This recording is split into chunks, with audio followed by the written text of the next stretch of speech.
So hello, today we are at the Military Odyssey in Kent, and it's 2024 in England. And we'll have a look around and get some interviews. So I'm with this gentleman who's going to tell us a bit about this Vietnam era. Is it Huey helicopter? Huey helicopter, What can you tell us? She's built in 1964. She's actually an Augusta Bell 204, but virtually the same as an American build. When you actually look inside and take a lot of the labels off, it's all Bell manufacturer underneath. The only difference is we haven't got the doors on, but the only main difference that you would normally notice is the windows. They're a slightly different shape and they've got an extra handle put on them. But apart from that, it's virtually the same as an American one. So your colleagues were telling us about you can dismantle this into sections. Yeah, because I was wondering how you got this here. Yeah, well, the tail comes off in 4 pieces with just 4 bolts. They're about, I think, an equivalent of an M8 bolt. And then we take the head, the blades, the shaft is cut, and then the main body just goes onto a normal car trailer. And then the tail can go onto another trailer. The actual thing is not heavy, it's just bulk, it's just big, but everything's so lightweight because it's an aircraft. There's no weight there at all. What can you tell us about the inside? Is it possible to have a look in there? Yeah, you feel free, you have a look. When we got it, it was completely empty, stripped out, nothing in there at all. So what you're saying is it only had the seats in it? No, it didn't even have them. Oh, it didn't even have them? It had a horrible homemade seat that was it just hung by chains off the bulkhead. It had the front seats, I'll be honest, had the front seats and the front seat cushions. The instrument panel was there, but it had a cardboard picture stuck over it. Every dial, gauge, switch on the instrument panel, the centre console and the roof cloths were missing. The map lights were broken, but yeah, everything inside wasn't there. It was just an empty shell. This side, the door wasn't even there. They skinned over the side and just put a fake door on. So that door that we got there is come from Italy. The pedals, everything was all missing. We've had to source it all from. How long has it taken you to build it up? Well, we started in 2017. The majority was done by 2019. But like everything, a bit like the fourth suspension bridge, we start all over again and improve bits, change bits, alter bits. But we have been very lucky with veterans and organisations in America sending us parts, donating us parts. That's great. So you've got the real authentic parts? Yeah. I mean, a lot of the dials on the instrument panel come from Vietnam. Wow. So we can only assume that they come from aircraft that served out there that were broken up after the war. And then we bought the dials and put them back in, so it's sort of come around in a full circle then, really. All right, well, I'll have a look at them. Thank you very much. No worries. Thank you.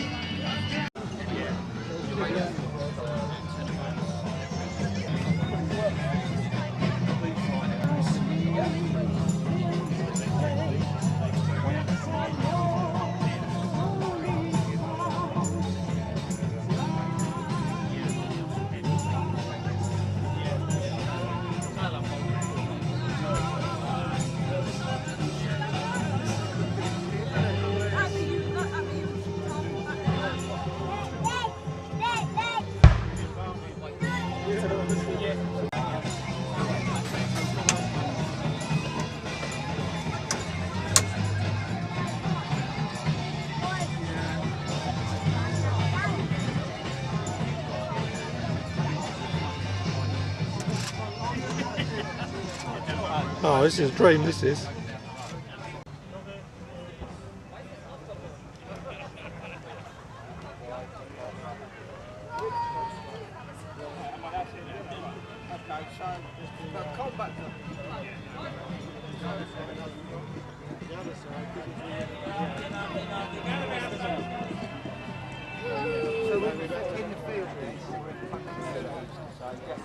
So I'm with this fella who's American, I take it, and you were in you've got a Vietnam military police. Yeah. So what can you tell us? I mean, were you in the Vietnam War? Yeah, I was in I was in Vietnam right after military police academy. It was Fort Gordon, Georgia, and then I went to Vietnam, Vung Tau, about 90 miles southeast of Saigon. Okay. I was an MP there, so we dodged more beer bottles than bullets because we were. It was an R&R center, It was not in our town. And the guys who come out of the bush, come right out of Indian country, kind of Vung Tau. So they're quite traumatized.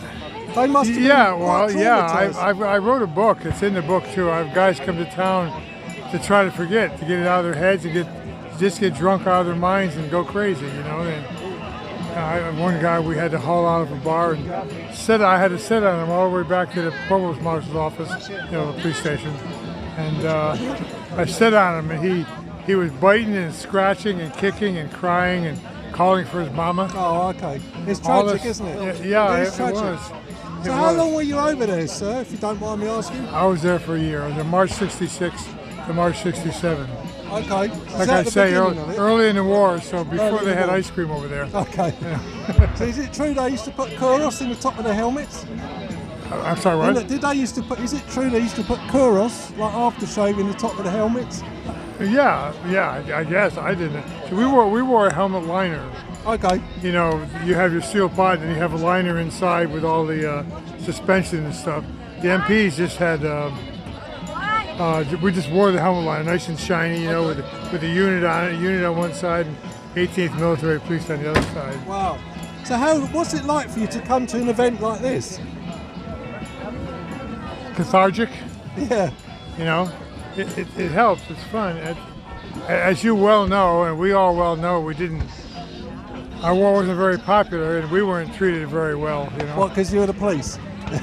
We weren't treated very well, so to have this stuff happen and be honored and stuff.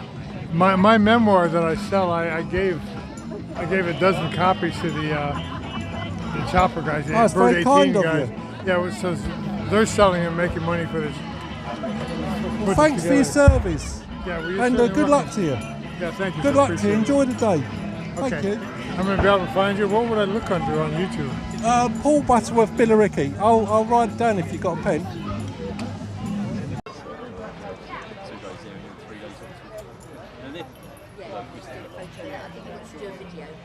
So, you ladies and gentlemen are against the Vietnam War then? Yes. So what can you tell us about your reenactment? It's quite unusual.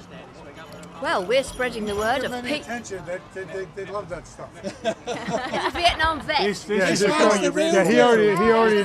He already did me, so he's okay. Yeah, I'm working my way through. We're doing this for these veterans, so they know they weren't forgotten out there. All right, fair enough. So how did you get into this? Well, we like the clothes, we like the music. You like the era? We like the era, yeah. 1960s, eh? And 70s. We like the idea behind it, you know. Okay. Yes. Let's have a bit of peace instead of war. There you go. The ethos. You like I mean, the we ethos? are a sea of colour in all of this khaki, don't you think? Yeah, we I do would say stand so. out a bit, Well, don't you're a we? lot better looking than these blokes walking around. That's right. This is something girls can do. Absolutely. Well, I'm a 60s child. I was born in '69. There you go. There. I'm a child of 69 too. So it counts. It counts. Only about 3 months, but it still counts. Yes. It's the era of Well, Woodstock. we'll be doing 70s tomorrow. It's Oh, 70s okay. Nice era one. tomorrow, Nice so music. Slightly different clothes, slightly different music. So we do for the 3 days. There's 3 different sort of 60s, late 60s, 70s. All right, it's really So good. that we encapsulate the politics Yeah. of the time. We can, change our clothes and, have a little bit of different music on. All right, well, talking of music, do you want to flick it back on? Oh, and- go on. Go on, you can have a little Please, boogie. Jason, and we'll have a dance because it's really nice standing here in the sunshine, dancing all day and shouting peace slogans at people, You'll have a sore throat tonight. especially when they walk past carrying guns. We're trying to spread the message. Spread the message of peace Good and on love. you. Good on Wars you. are still going on and it's about time it stopped. Yeah, no, I totally agree with that. I think everybody would agree with that. Yes. Absolutely. But the reason why they carry Put on is music on. because of the Do you know how to money do that it? they make out of it. There's always money to be made in war. Yes. Making arms, Yes. ammunition. Absolutely. Planes. All right, nice talking to you. And enjoy the weather.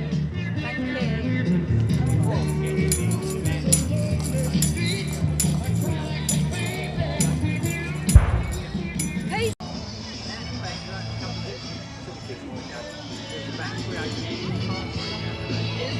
It's really interesting meeting that Vietnam veteran there. You can imagine the tales he could tell you. He's written a book.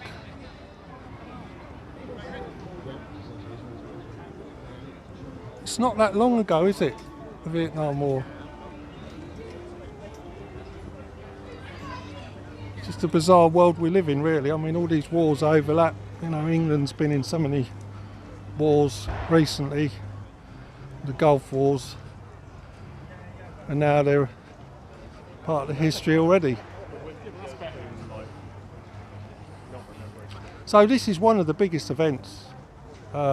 Kent, for those who don't live here, is the other side of the River Thames, so it's sort of underneath London as such.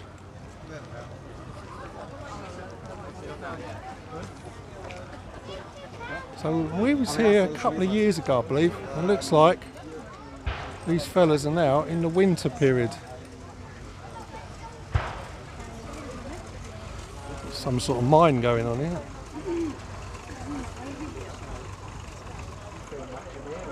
So this gentleman's guarding a bunker, German bunker. What can you tell us about this setup you've got here?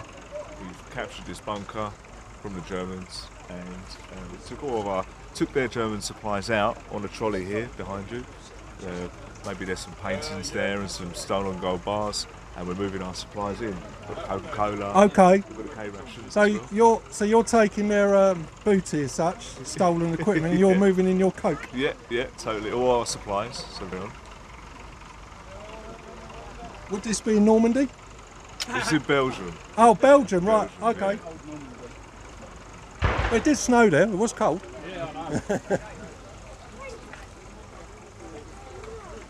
Anyway, enjoy your day. No worries. Thank you, mate.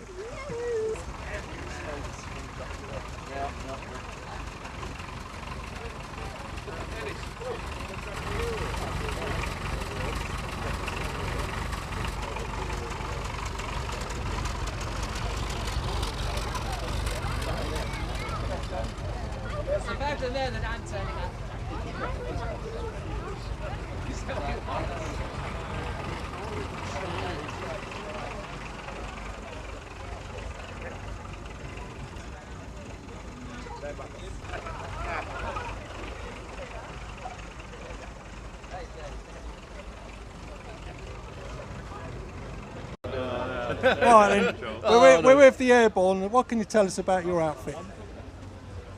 So I'm portraying a war correspondent, so I'm a civilian. Okay. So we're here to just make reports and send it back. And A then little bit like Winston Churchill. Yes, he was a war correspondent. Yes, he was. Yes, yeah, before the First World War. So. And I did notice we've got the Royal Corps signals. So he's a specialist in the Airborne. Is that right? Yes. Yeah. But he's silent. Yeah. And you, sir, are a photographer. Yeah, so I'm with the Army Film and Photographic Unit. Okay. So they were kind of their own unit basically, and then they got attached to other units and things as well. So yeah, there's 3 of them parachuted into Arnhem with the guys, but they're literally everywhere. Hey, nice talking to you anyway. You too, take care.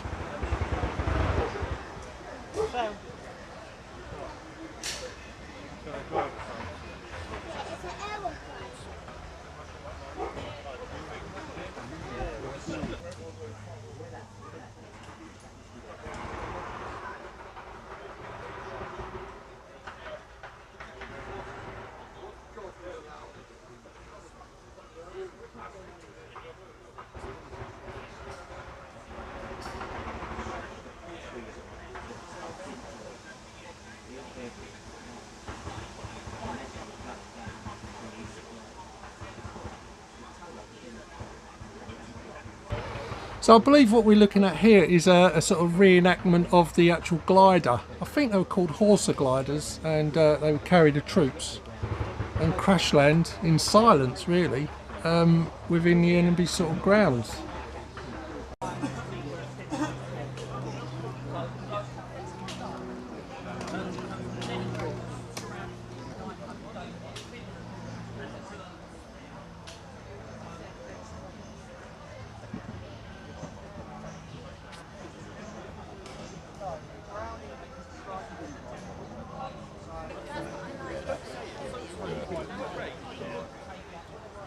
I mean, that one we can see through seems to work a lot.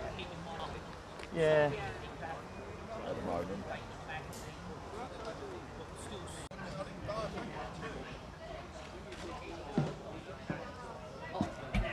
afternoon. Hello, how you doing?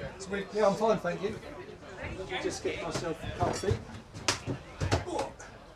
So what can you tell me about this simulator you've got here? Okay, so it's a Mark II Horsa glider, and the way you know it's a Mark II Horsa glider is because the cockpit opens up as it has, and the door is slightly smaller. With a Mark I, the door was bigger, and the cockpit didn't open there. Okay. So the Jeep, or Jeeps, would drive in and be facing that way, and then they would have to blow the backs off. I thought you was going to do a Michael Caine then.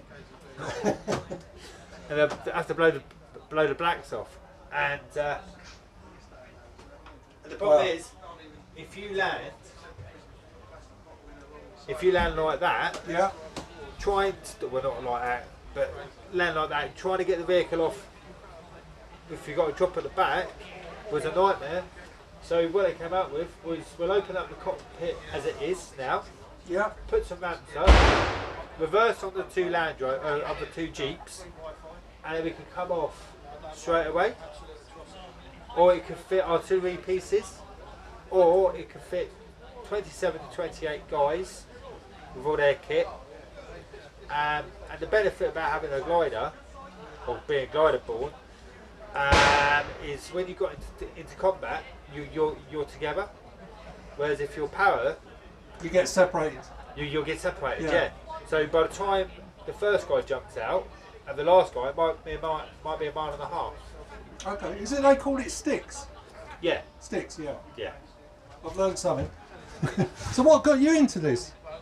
I'm ex-military anyway. Okay. Were you airborne or? No. I was infantry. Oh, infantry. So you did a lot of walking? Yeah. And I went to a show. Yeah. At Denmead in West Sussex.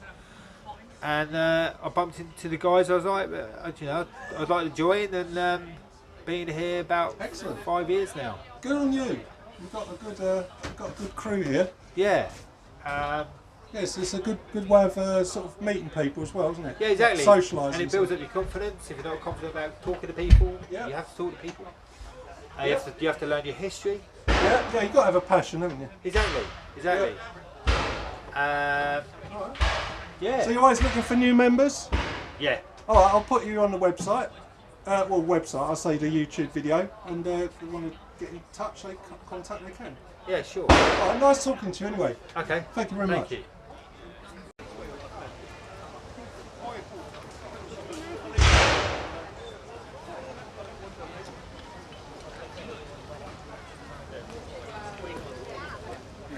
Four.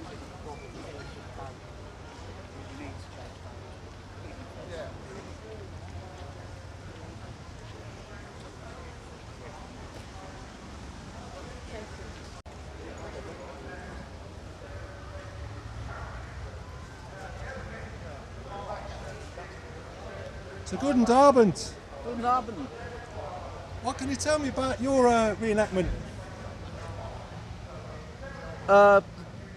The group's KSK, we're portraying the 1st SS. Troublemakers. Yeah. It's based on 1943 Kursk. Oh, okay. So quite serious. Eastern Front. Quite serious? Yes. And how long have you been into this reenacting? 6 years. Oh, okay. And why this particular sort of unit? Is it the kit? Oh, you just like the kit? I like the kit, the weapons, everything really. It's a real interesting part of history as well. Oh, definitely interesting, yeah. And these boots you've got on this is sort of authentic, are they? Yeah, based on the actual jacks. You've got the studs in there. And what can you tell me about the lovely old bike you got here? It's not actually mine, so I'm not the best. No, but just person, roughly. But, I heard you say it was a. Yeah, it's a Ural. We've got this on it somewhere. Ural, is it? It's a Yugoslavian, but it was built in the 50s. Oh, okay. But, the person who had it before my mate got it has spent a lot of time doing the mud guards and yeah. So the looking the part. So the cost to get an original a BMW would be just astronomical, so I suppose it's easy Yeah, to I mean, convert. it's like the actual like Zundap, so you're talking 40, 50 grand. Yeah. You know, It's out of our reach, isn't oh, it? definitely, yeah. So what's it like to actually go on this bike? Is it nice? Is it comfortable? Yeah, I mean, I haven't driven it. I'd sit in there, get bounced about, but. Okay. All right, are you going on the battlefield today? Yes. Yeah. All right. Well, good luck and enjoy your day. Yeah, thank you. Have a good time.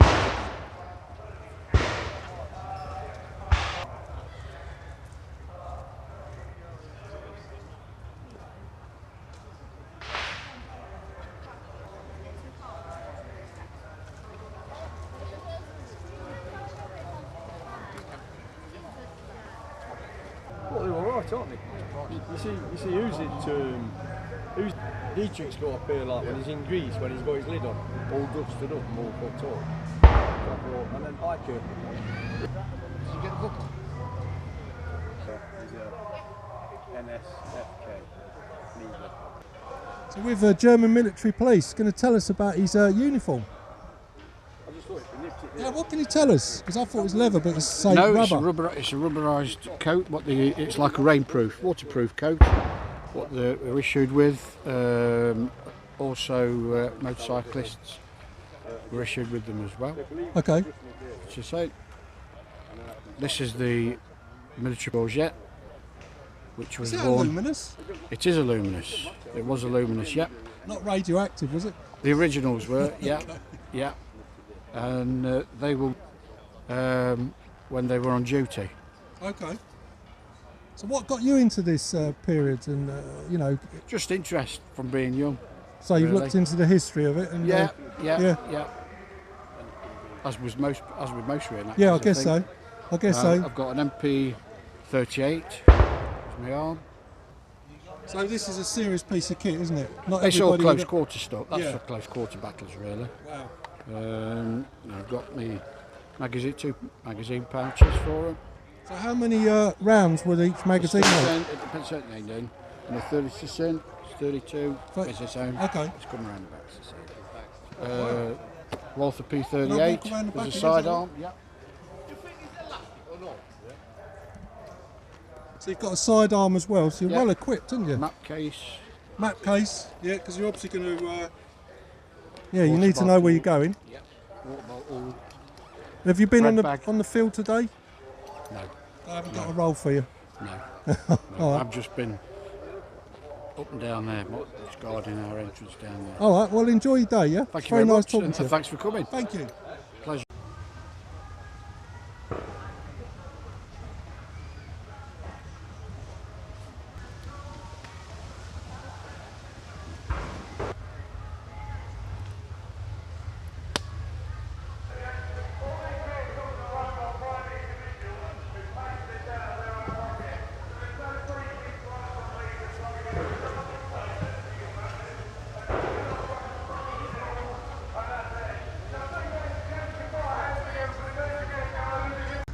So what have you been up to this weekend so far, lads? Staying dry. Staying dry? Yeah. Did some bits and pieces on that day. Yeah, sort of let's check the water system, the fuel system, the oil system, and just made sure it's getting ready to go out a little bit later. What's it like to drive this? Unfortunately, we're not the drivers, but it's quite a nice drive because it's got a.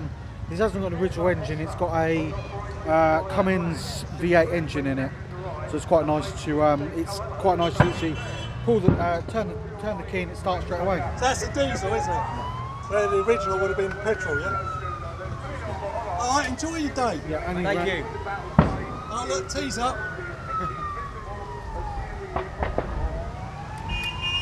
Folks old enough to remember that. These are like locally put together long wheelbase Land Rovers. You all right, sir? Lovely vehicle. Thank you. Have you had it long? Is it yours? Yeah, and I've had it 4 years. Is it all right if I record you? Is that all right? Yeah, I can show you the gun working if you like. Go on then. Wouldn't say no. Well, I could come back because I'm going to watch the vehicles come out in a minute. The vehicles, I think they're going to exit. I'll come back round if that's all right. Yeah. Be great, No worries. thank you.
Not easy getting out of there.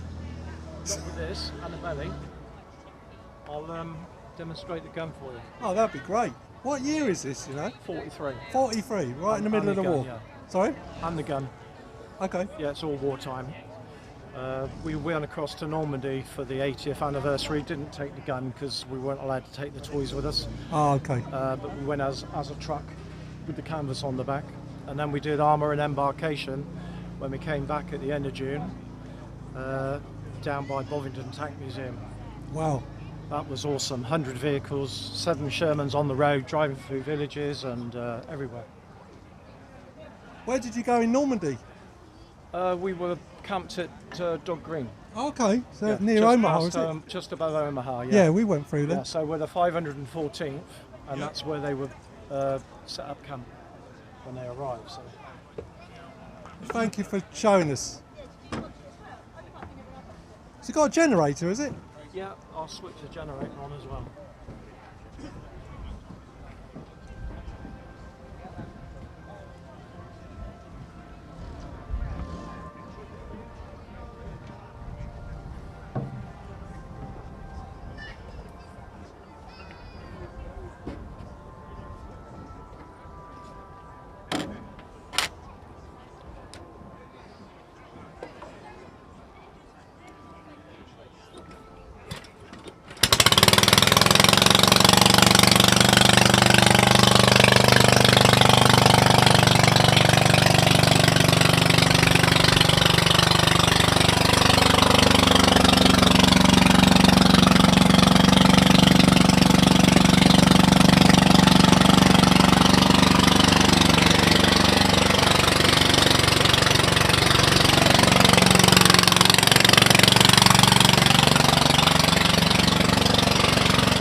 very much for that. It's really, really interesting to watch.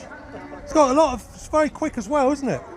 Yeah, it's if you're tracking an aircraft, it's quite surprising how easily you can stay on track. But it might be a different story if they were actually coming to get you, you know? Yeah, but it started as well very quick. I mean, the actual generator started up very quick as well. Yeah, because it needs to be. Because it's a generator, you can reverse wire it and it will electrically start. So there is a pulley if you've got a flat battery. Yeah, that's good. But that's hard work. Yeah. All right, well, good luck. Enjoy your day. Thank you.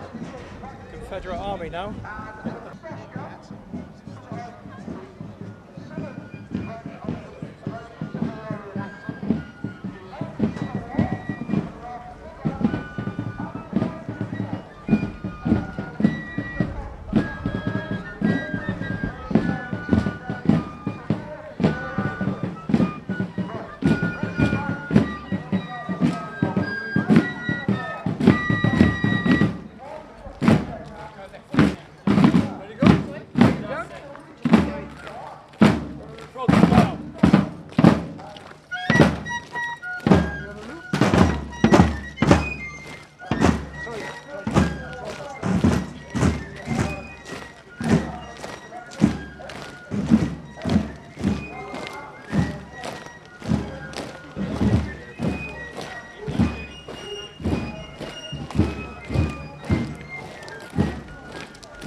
Second company, which is us now. We are second company. And big baby.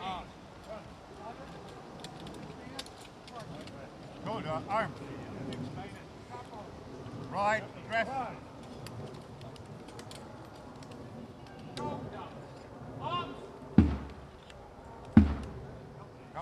Order, arm, front. Unpick, bayonet. Ready. Hey. Fire.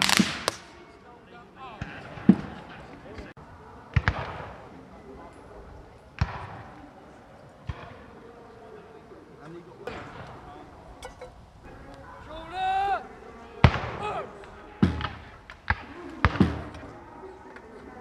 Right. Face. Gentlemen, between the companies, between 10 guns. One maneuver after the column turn left. Understood? Shoulder as well. Attention battalion! Forward! March!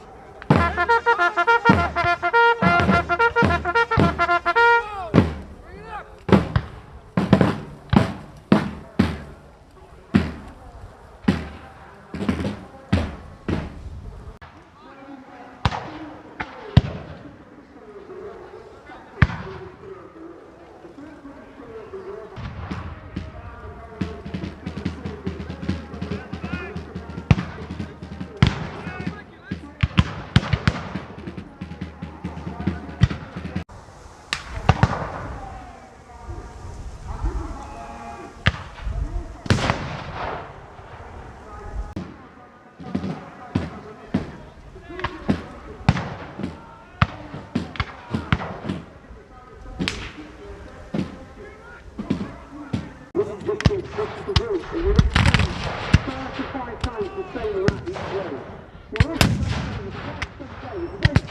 It's beginning to wind up the Union, and it's beginning to take its toll.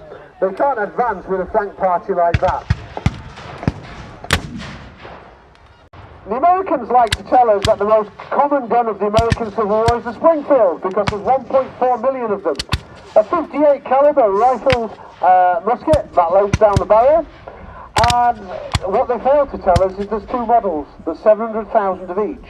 Each individual separately, it takes over 2 minutes, which goes on to explain why these were not issued to general troops. Now at this point our Pennsylvanians have made a big charge. They made a big charge into the Confederate lines.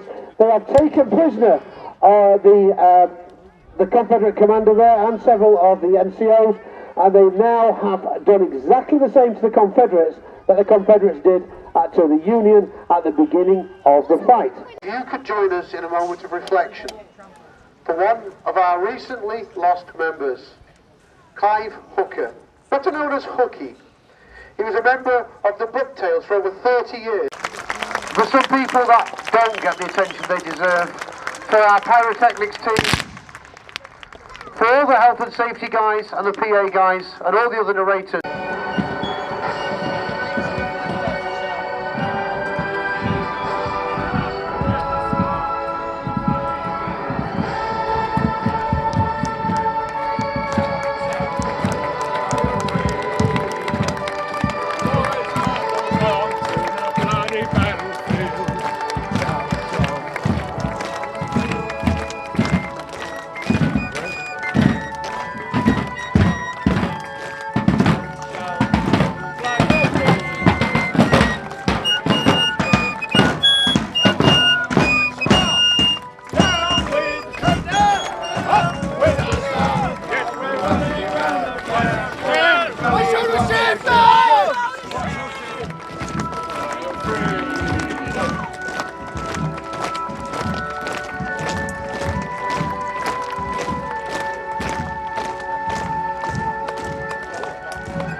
So with this reenactor who's with the Union, he's going to explain a little bit about, what was he saying? The Southern Skirmish Association. Oh, okay, yeah. Okay, yeah, so the Southern Skirmish Association, which I'm a member of, and also publicity officer for. Oh, okay, got the right guy, haven't I? Yeah, you certainly have. Also podcaster, YouTuber, and everything else that goes with it. Yeah, so it was formed in 1968, and it is one of the oldest reenactment societies in the UK. The other being the OCELOT, which reenacts the English Civil Wars. Now, I used to be a member of the English Civil War, OCELOT, sorry, for 18 years, but American Civil War has always been my passion. Long time. A very long time. So about 21 years I've been reenacting. I joined the 4th US Infantry in 2019 after going to a joint event with the Southern Skirmish Association and the and my captain, who's just back there somewhere, came up to me and said, "Darren, you're doing the wrong thing," because I went in the beer tent, I saw the uniforms, I went over, had a chat, engaged with them, and the thing is I'm quite knowledgeable about the Civil War, so they were like... So you made a mistake? I made a mistake, yeah, but the thing is with the OCELOT it hurts, because doing the pike pushing really hurts, so yeah. So how did you find I've just watched the battle simulation. You was telling us about the heavy gun you've got out there. Can you explain a bit about it? I'm not 100% sure on the actual gun itself, because I don't do artillery, but I know it is a full-size artillery piece, cast not from the actual, obviously, but from the plans, if you know what I mean. Yeah, as in, so the best person to do is obviously go and talk to him himself. I heard it was a 6-pounder. So it really goes, and it is full size. And now, if you think about it, so say for instance on the third day of Gettysburg itself, there's hundreds of those artillery pieces all going up. Yeah, we're talking hundreds. You probably come away with hearing problems. Oh yeah, no, the floor was shaking. Unbelievable. They could hear it 30 miles away in Harrisburg. It was that loud. Seriously, it was one of the biggest cannon barrages in the Western Hemisphere. Okay. Right, till World War I, obviously. Yeah, that was really loud. But the Confederates were firing on the Union positions for about 2 hours. Oh. Yeah, and which followed was a charge called Pickett's Charge. 15,000 Virginians charged over an open field about a mile, and well, they didn't do very well because the Union were up on a ridge called Cemetery Ridge. Why have you gone for the Union side, not the Confederates? Again, I'm not in particular. As a historian, I appreciate both sides of the story. Yeah, absolutely, if you know what I mean. Yeah, of course. But Union for me, it was always going to be Union. I feel, I don't know. I can't really explain it, to be honest. It's just something. It's just something I went with. Something that I'd always. And again, it was because of the movie Gettysburg, 1993 movie. If you've ever seen that movie, you're. Do you know what? I haven't. No, you need to. Yeah, you definitely need to go and watch that. Yeah. Well, thanks for your time. Anyway. Yeah, thank you. Yeah, cheers. Much. Thanks for talking to me.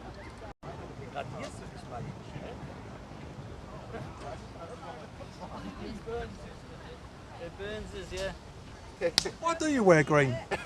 Hey! Do you mind if I record you? No, not so. Go on then, why do you wear green? Is it cheap or something? So we're United States Sharpshooters, Bedans. We were a sort of experimental unit for the time that sort of was headed by Hiram Bedan, a known rock star for the time. Okay. He was a big essentially shooting competitions and things like that.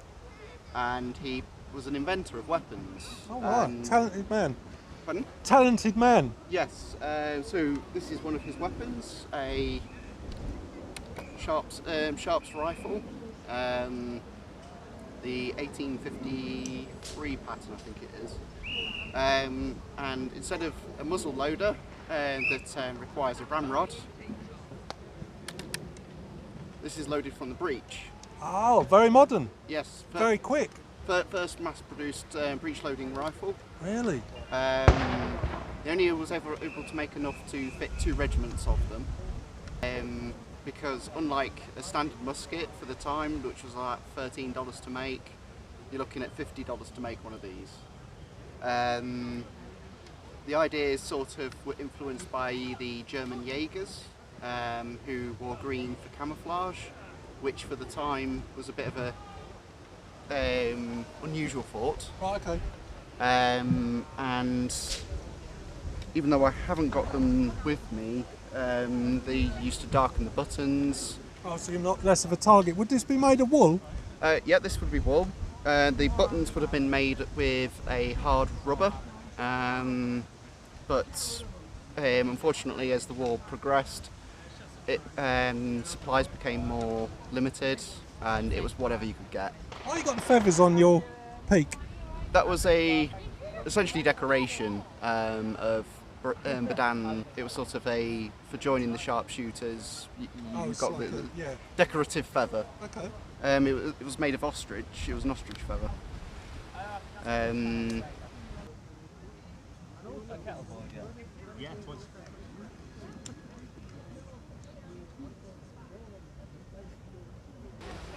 Well, thanks for your time anyway. Yeah, no problem. What are you saying about when they blacked out the buttons? This is a... So typically the buttons were issued as rubber, but the problem is it's hard to get hold of rubber buttons these days in terms of reenactors. Yeah. So the next best thing is black nail polish. Is that what you do? You polish them up? I put black nail polish. Oh, black nail polish. You can get plastic ones, but not it as just good. Feels nice. Yeah. All right, fair enough. All right, enjoy your day, yeah? Thank you. So still taking all these off. Yeah, you can take them off. Just Sharpie. No, don't come out right. No. So with this lady, a lady of the Union camp, I guess, and what can you tell me about what you would do as a woman back in the 1860s? So what would your role be? Right at the very beginning of the war, which started in April 1861, women as in any war would have actually gathered their forces to actually help their men. Okay. So you would actually do fundraising, you would have actually been knitting socks, you would actually be knitting gloves and things like that, you would be making shirts, that to make sure that the men... Quite involved. Yeah, to make sure that the men were there. They even actually in factories to make ammunition. Wow. A lot of the soldiers during the American Civil War were farmhands. So at that period of time, because the men had gone off to war, then the women actually had to do things like farming. A bit like the First World War and the Second World War. Yes. Or mostly Second Yeah. World. I mean, you know, war is the mother of most inventions, so women do step up during war. Some women who, my lady friend here, Joanne, she is portraying a... Hello, Joanne, you're Sorry, right. I haven't got my kids on. Right, but she would be portraying a female who's pretending to be a male. Most women actually wanted to follow their men into war, but in this period of time, you weren't allowed to fight. So a lot of women actually strapped down their bosoms. Okay. Right, and actually dressed down to actually disguise their womanly shape. Okay. To actually merge in with the soldiers. I never knew that. There was Very brave. Yeah, it was, and Well, women you did Stay get home shot. on the farm, couldn't you, and starve? Yeah, be safer, I think. Oh, no, you starve. Oh, sorry, staff, Or yeah. the enemy could be attacking. Yeah, okay, fair enough. You stayed with your husband. Well, they were tough ladies back then, weren't they? Yes. They were. They had. They came off of farms. They were tough women. They had. Very strong. They're very strong. My role, I was actually, I was employed by the Union Postal Service because I run a postal service for the Union Army. And that basically means that I will, because I was a widow, and if you've seen my brooch, I have got a gentleman's hair in the brooch, which means that I'm actually portraying a widow in this particular period of time, so that I could follow the army. I had no family at home where I needed to raise or bring up. It might be that my son is fighting in the war. So you were free to go and join the guys, the men fighting? Not join as in fighting, But supporting, yeah. But supporting. Yeah. So my role would be to support men by actually making sure that the post that they were writing, because it was a very literate war, so they would actually then be able to write letters home, receive letters from home, and I would help that by getting the postal sorted and that, because the post office actually continued posting for both sides, both north and south. Can I ask you about your the silverware you got in your belt? This is called a châtelet. It is just like a housekeeper's thing. A lot of Victorian ladies used to wear them. It has things like a pin cushion, pair of scissors, I have a thimble, and I have a button hook. So because my boots were, I might have had something where I've got very small buttons and that I would actually have to unhook them. So, Well, thanks for your time, it's very interesting. so women used to fight as well, but also there was a thing where soldiers in camp were, their living conditions were terrible. So the Salad Mission came about. And basically that's the forerunner of the sort of Red Cross. And what they would do is go into camp, inspect it, and then report back to the army that, you know, the soldiers need latrines dug.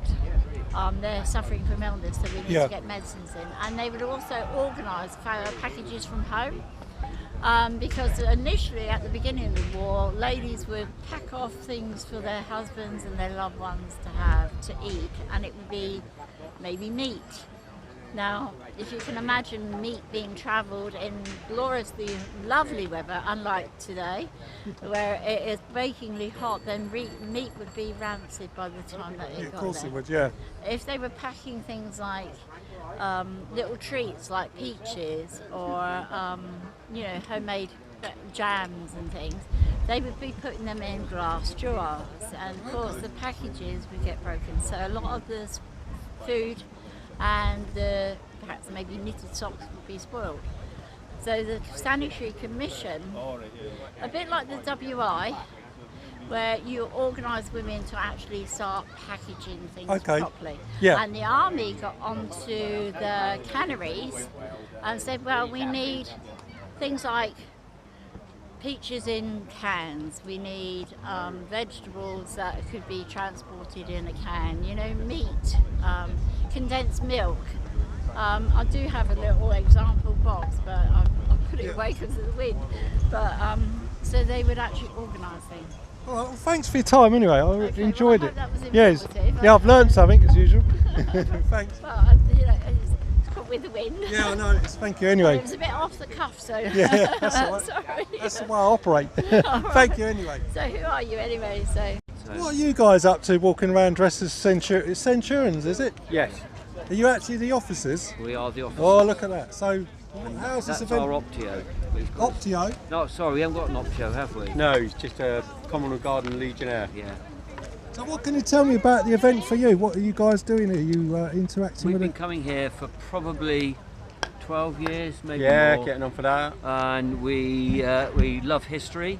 Good. This is a particular area of our interest, but we also do, I do a World War II representation of my grandfather in Northern France. So I've got his paybook, dog tags, etc., etc. A lot of his papers. So you're very proud of the history that's in your family? Absolutely. Absolutely. Absolutely. And yeah. what got you into the Romans then? My brother here is a very ardent historian on Rome. Yes. Okay. And we came here, like I say, first time. It was just fantastic. So bought all the kit, interacting with the public. It's just lovely, especially when the kids come up Yeah, and they of want course. a photo with you. Of course. And most of them are doing it at school, aren't they? Yeah. Yeah, they do. They do the Vikings, they do the That's Saxons right. and So, Romans. yeah, we just chat to them, Yeah. ask them what they know, ask them if they know what the names of the kit is, stuff like that. So can I ask you, sorry to interrupt, can I ask you, out of all the emperors, who would be the one that you'd like to have met? Or meet? Claudius. Claudius, the one Yeah. who came to Britain in 54 That's AD. right. There you go. And we're representing the 14th Legion that came over to Britain.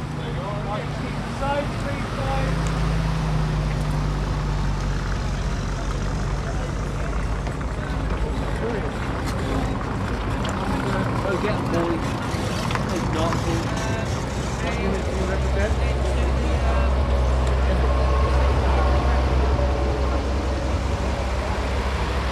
Go down to the battleground, are they?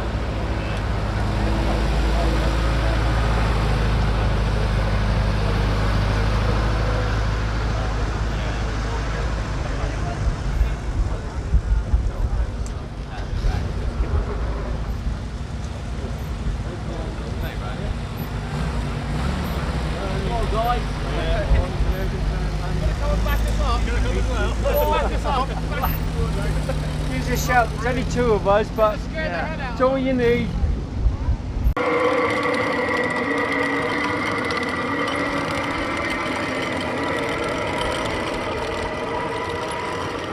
Okay, so we're actually with the royal family from the Victorian period, and they would get the name from you. I would take it you're Victorians. I'm young Queen Victoria. Okay, young. This This is the elderly one.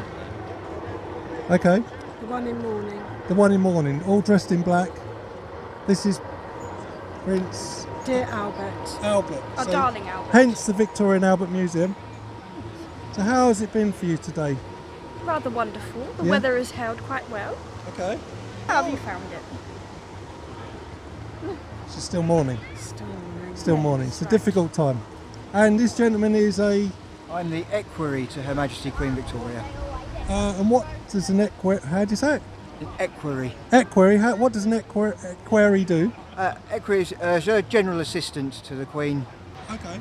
So where are you off to tonight? Have you got an occasion, some sort of ball to attend? Well, I'm heading to Windsor to see Windsor. Albert. Yes. Okay. Well, I'll leave you to your duties, Your Majesty. Thank you. And the equerry and obviously the other. Thank you. Good day, sir. Good day. Thank you.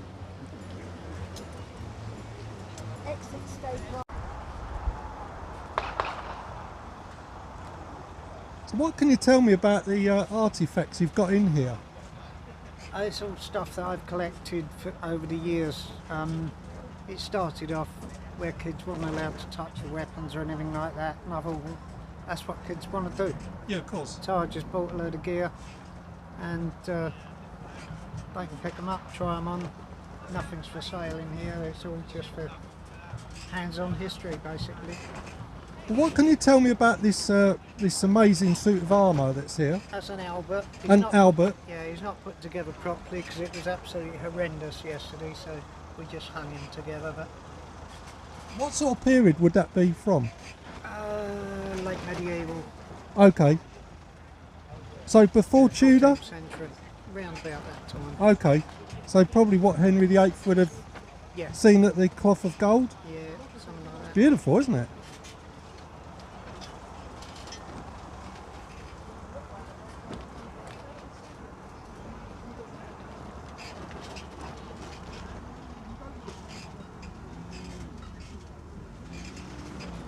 And these helmets, I'm guessing the 100 Years' War? They're all different. Different? All different, yeah. Wow, it's really impressive.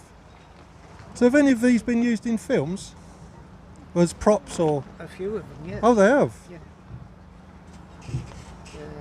So that'd be like Civil War, wouldn't it? Yeah, kettle helm. Yeah. Yeah. Sort of recognise them from Yeah, and periods. just, when they finish the battle, they turn it over, put it on the fire, and cook their meal in it. Is that right? Yeah, they wouldn't have That's a level true. light No, with it. okay, so they actually use it as a Yeah, they cook with it. cooking device.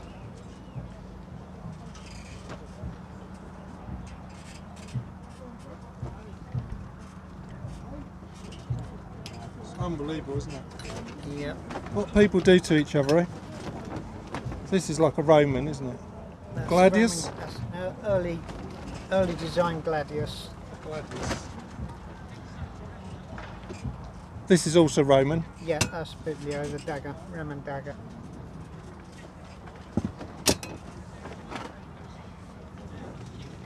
This is a Dane axe, is it? It's Well, more kind a of. Saxon axe. Saxon axe. Yeah, that's a bit special. It belonged to a friend of mine who died recently. So Oh, okay. he's So look after that that's one. always with me. Okay, sentimental. Basically, it's something. It started off as a school visit, and one of the kids said, "Oh, I've seen some couple of different arrowheads." So I was, well, next year we're here. I'll get some together. I wish I hadn't started. You can't stop now. So I mean, some of these are original, aren't they? Most of them are original, unless it says repro. They're original. So we were trying to work out what this one is, what this design is for here. Yeah, I'm not. Maybe somebody out there might know. Yeah, someone might know. But it's original, Oh, and yeah, it's definitely it's a Roman and ballista crossbow bow. Oh my goodness. That's the information that I was given when I bought it. Anyway. Yeah.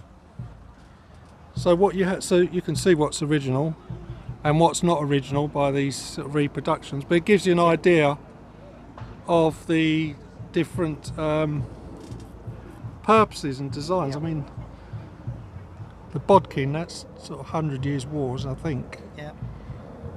Oh my goodness. So how long's the collection taken you to collect? Did you, to put Probably together? about 8 years, something like that. Oh, not so long. No, not that long. Have you got a favourite?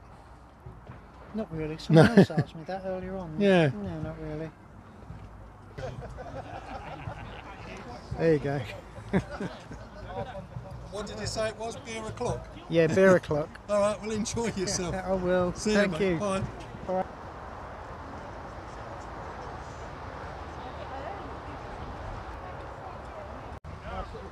So with the Hoplite Association. Yes. There you go. 5th century BC. Come on in, ladies. Tell me what it means to you to be in the Hoplite Association.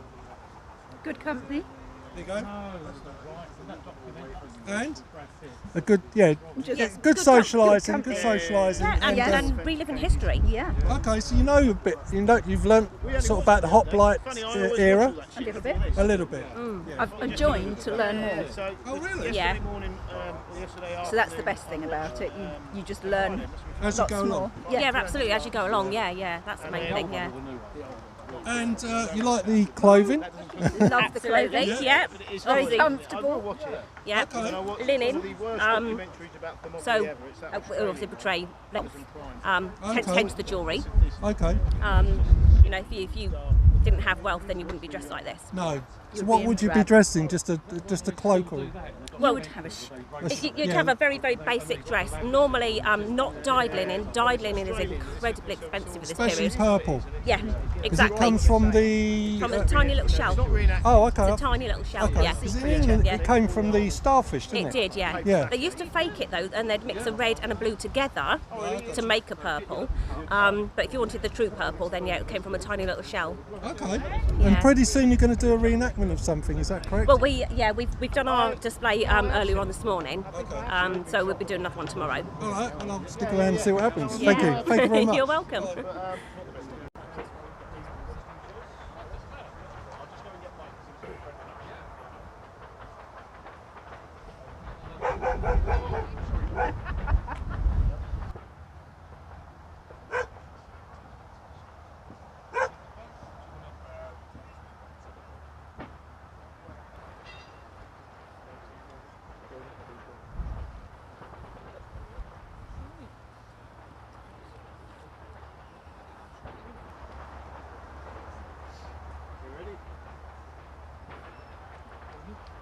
O Father Zeus, Athena and Apollo, receive this man into Elysium, full of courage, who taught his students with kindness and wisdom.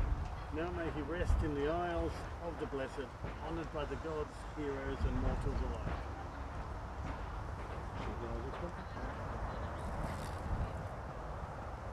Awesome.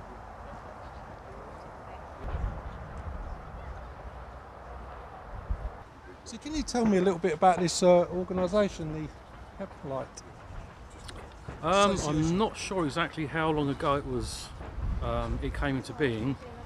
I've been a member myself for what, 5-6 years. It's because we have a passion for. We all share the same passion for ancient history. We don't all know everything, but we overlap in our knowledge to give visitors a good insight into the period. So is this Spartan or is it another period? Because I'm really not sure. Sparta was Greek. Sparta was a city-state, and there were many city-states that make up what we now know as Greece. So Athens, you had Corinth, there were many city-states that made up what we now know as Greece. It wasn't a unified country. Okay, so Hoplite is Hoplite. Hoplite is connected in which way to? Hoplite is the generic term for a civilian soldier. Oh, okay. So when you were a hoplite, you were a civilian. You were expected to defend your city, because it wasn't just your city; it was your neighbours, your family. So in times of war, you were demanded, yes, requested to come in and do your part. You did your part. Okay, it's interesting. And you had to supply all your own stuff. So whatever you could afford, whatever you did, what you may have got as trophies off the battlefield. So you could come back wealthy. You could. You could. If you were lucky. If you were lucky. But every year all the city-states effectively went to war with each other for more land to produce more crops. Because gold is all very well, but you can't eat it. Yeah, exactly. So you're representing the sort of lord of the manor, I said? No, not at all, no. I'm just representing somebody who had money. So I could be royalty, aristocracy, an emissary, an ambassador, or a very wealthy merchant. All right. Well, thanks it's for your just time. that level. Yeah. All right. Well, thanks for your time. Nice That's talking okay. to you. Thank you.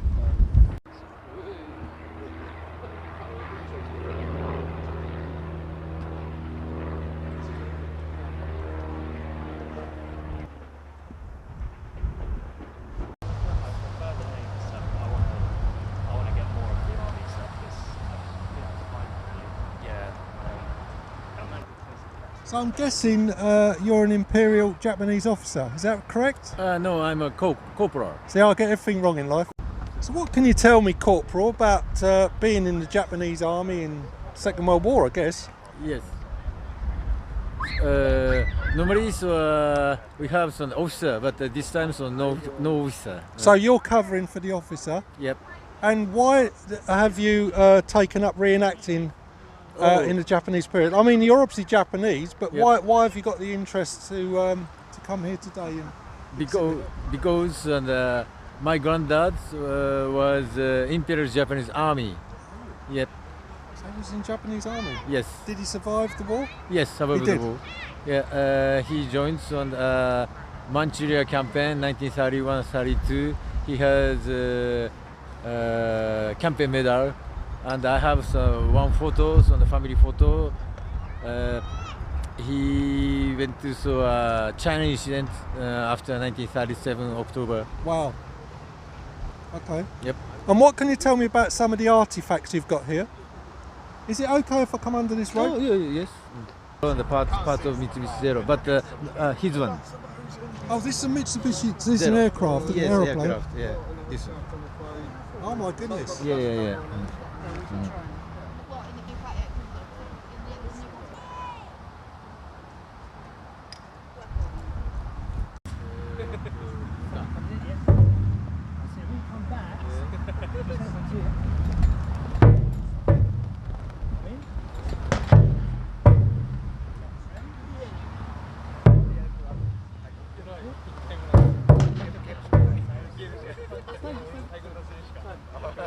Right hand in, then left hand, then right hand.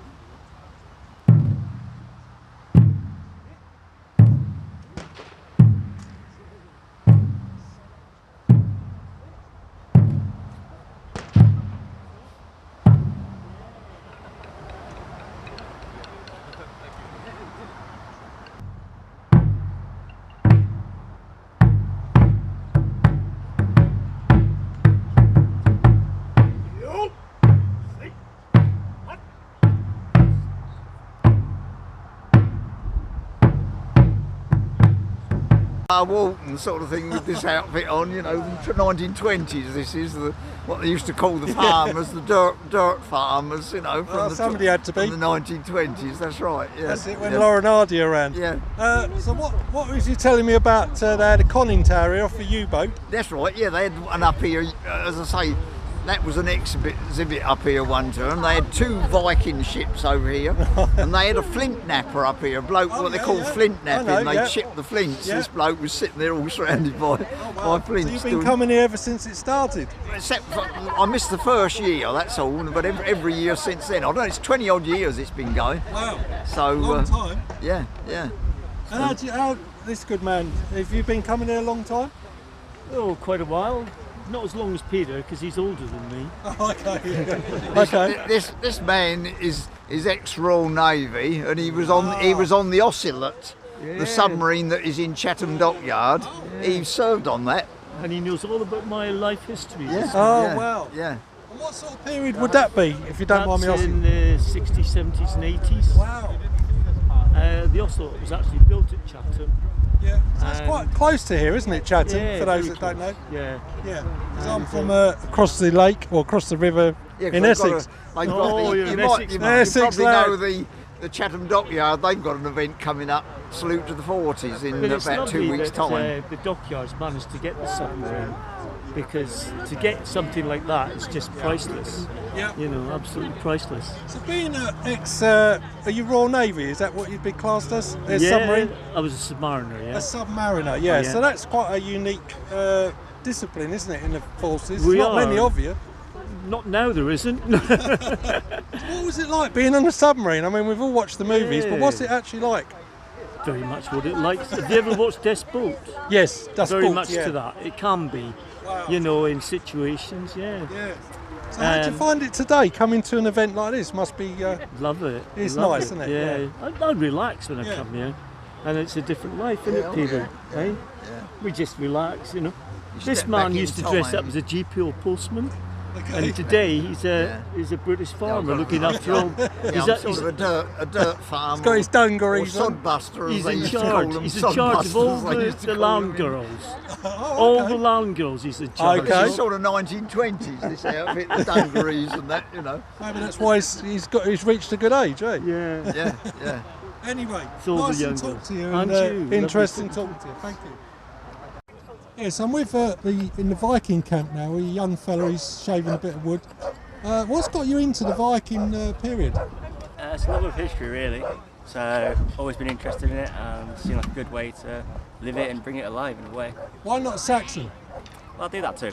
Oh. I do cycling too. Okay. Okay, so what sort of era, what sort of century of the Vikings are you portraying? At the minute we are doing 850 roughly. Oh, quite. So invading England period. So, but we're actually portraying Hedeby, so big trading town in what is now northern Germany. Okay. So Germanic Viking. Basically, yeah. Okay. Have you got a favourite sort of Viking sort of warrior from any period? Me myself, no. I'm more into the crafty side of things and the combat. Okay. So I'm more into like my leather crafting and things like that. Than the combat. Okay. All right. Well, I'll let you get on with it then. No worries.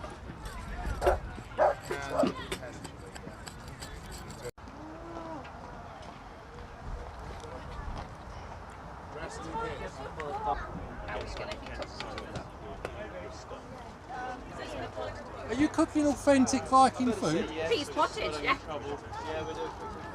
Lots of peas. I would try and tilt it, but I think that's go wrong.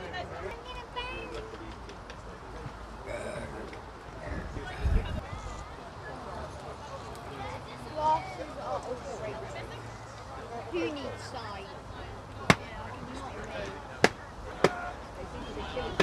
Pretty much, and spinach. Oh, a little bit of lard on to make it taste good. Oh, okay. Beef stew's great. You don't want peas, look at it, look how healthy it is. You can just see the nutrients leaking out. No, I know. You can see Can you the lift it out again? You're the middleman. That's looked quite nice. So you're, did you say you're representing 15th century? Yeah, so sort of end of the War of Roses, 1470s sort of period. Is that Richard III? Yes. Yeah. Yeah, the one I found in the car park, that's him. Yeah. You're making something out of leeks, onions and anything. Bacon. Leeks, onion and bacon. And then that's going to be fried in butter with some spices. Then we're going to add rice in it. And, is this like a recipe from that period? Yeah, it's one. So you're really down to the food you eat as well, not only the dress. Yeah, the lunches, dinners will always be authentic. These recipes from the time period. And it's quite good food? Yeah. Quite filling? Yeah. Very fattening, I guess. Not always. No? There are some that are. This one is more, say, other than the fact it's cooked in butter, but this one is pretty much mostly vegetables. Okay. Yesterday's one was chicken and spring greens. Yeah. It's quite good. That was very rich. But yeah, no, they're pretty good. So would you, sorry Barton, would you have liked to have gone back to that period if you could? Oh, 100%. Just to have a look? Experience it, yeah. Yeah, we wouldn't want to live in it. No, I wouldn't want to live in it. I'd probably be not, too. Not to live there too long. No, no NHS. No. More of a just get over it. Or fridges. Yeah, or fridges. There's a big hole in the ground. That's all. All right. Anyway, nice talking to you. No worries. Enjoy your next day. You got tomorrow as well. Yeah, one more to go. And then, and then we're here for another night off. That we go home. Then you got to go back into your normal clothes. That'll be Monday night to Tuesday. Yeah. Yeah, it gave us one more day to pack down because it takes a while. So. Yeah. It took about 7 hours to put together, so probably take just as long to take it down again. Wow. All right. Well, nice talking to you. And yourself. Nice meeting you. Have a good weekend.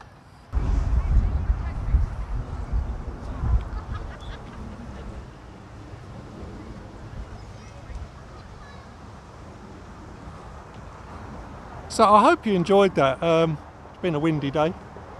We've done our best, and yeah, thank you very much.